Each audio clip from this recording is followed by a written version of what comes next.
Cześć, dzisiaj złożę kompostownik Parkside.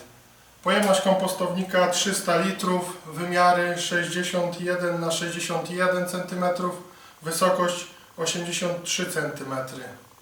Złożę kompostownik i trochę o nim opowiem.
Kompostownik mam już złożony, zajęło to około 3 minuty, nie potrzeba do tego żadnych narzędzi, wszystkie elementy łączone są ze sobą na klik.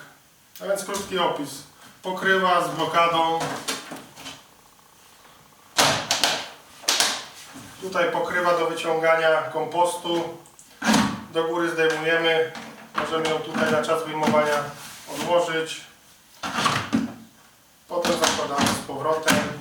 To kompostownik wykonany z plastiku, otwory wentylacyjne z każdej strony, brak dna. To tyle. Ustawiamy kompostownik w zacienionym miejscu i to wszystko. Jeśli podobał Ci się ten filmik, zostaw łapkę w górę, subskrybuj mój kanał. Widzimy się następnym razem. Cześć!